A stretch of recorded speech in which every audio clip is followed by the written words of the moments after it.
So, yeah, it's very good. So, OK, so there you are, a member of this Yes group. Where's the photo? Where have we got a photo? Have we got a photo of Rick at that? Yeah, look.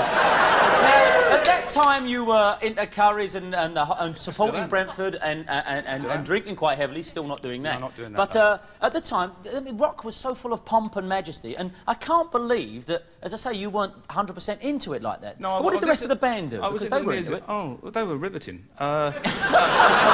Actually, I mean, John and Alan are great friends of mine. In fact, Steve said we Topographic Oceans, just, I don't want to move you on, but I just want to, because I can't believe, maybe I imagined this. That was recorded on hay. Is that Well, what happened was we decided originally that we were in case people don't notice, Tales from the Topographic Oceans was perhaps as far as rock got towards overblown Gothic Sanskrit lyrics and took itself very, very seriously. But it was recorded You liked it then, did you? No, I did. I bought it. That's all you want to worry about. I bought it at the time. Actually, it weren't bad. But what happened was everybody decided... I don't remember that on the ads. Rick Wakeman, it ain't bad. We decided that what we were going to do was record it in the country. Yeah. And we went out to all the country, and then nobody decided they wanted to drive out to the country. So I arrived at Morgan Studios, which is where we decided to do it in Willesden.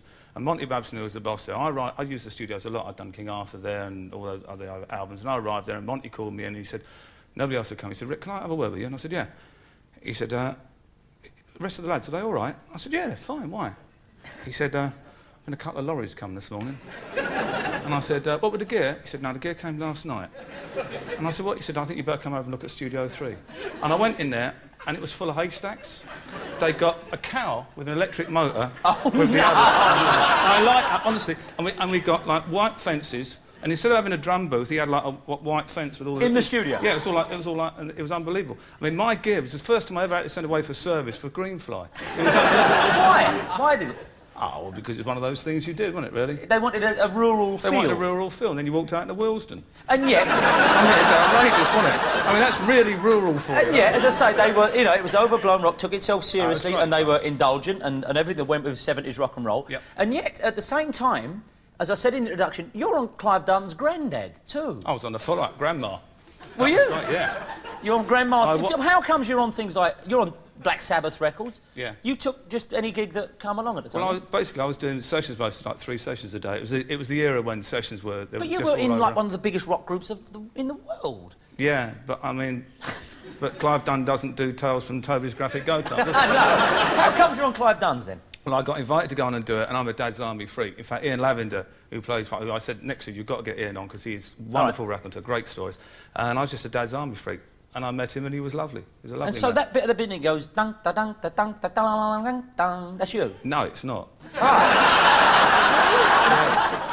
Yeah. All right. Now, what other things do I want to ask you while you? We can't do so many of them about different things you've got going. One of the things I won't do, because I know that everybody comes and does it, is hold up their new CD and say, let me do that. This is what comes out on... Let me tell you something. Fancy me finding this in the KGB unit. I'll do that at the end, because it's galling when you come on and people are bland, trot, or just no good and you have to do it. You're earning your corn here. There's a couple of more things before we finish this. Yes, sir. And you've got to come back, because I'm remembering about 6 or 7 other real great ones. That's apart from the jokes. Let me ask you, you don't drink anymore. No, sir. You used to be notoriously good at it. I don't want to get into the whys and wherefores and how tough it is.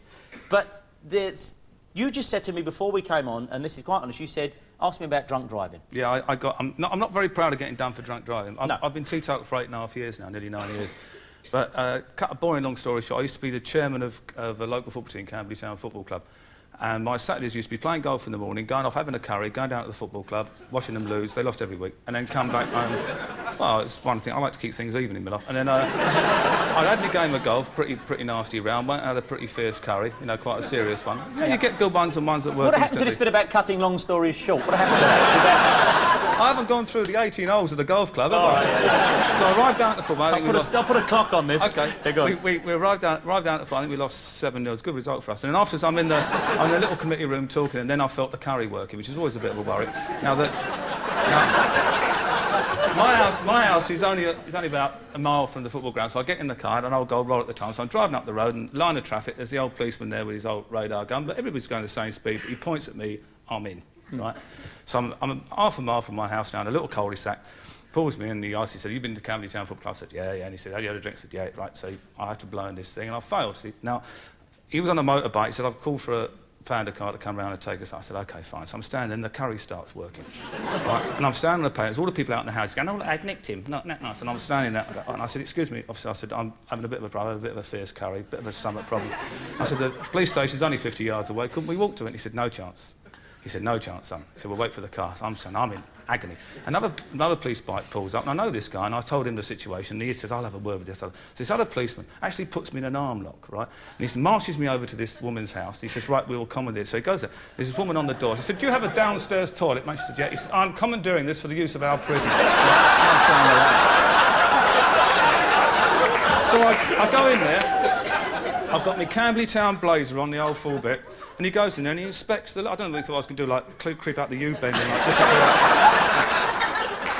No, it's not funny. I mean, all I wanted to do was send a little sausage to the seaside. And I go in,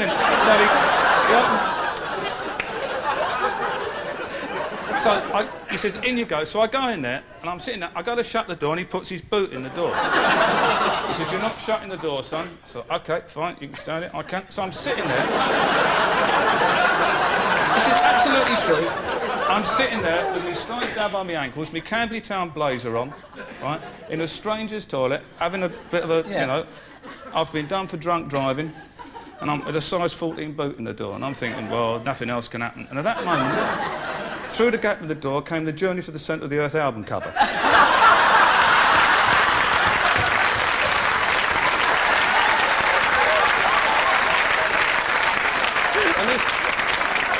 And this woman's voice said, will you sign this for my son, Jeffrey? Oh, believe me. Hold on.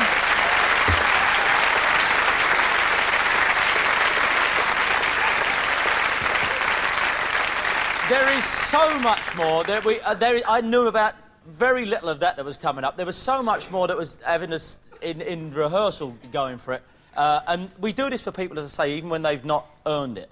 But I don't care what you ever thought of Yes, or Grandad, or anything in the canon, Journey to the Centre of the Earth. I'm going to do this because if anyone ever earned someone a bit of this on television, the album is called No Expense Spared, Wakeman with Wakeman, there it is. And even if you haven't any time for this, I would say you must now have time in your hearts and lives for Mr. Rick Wakeman.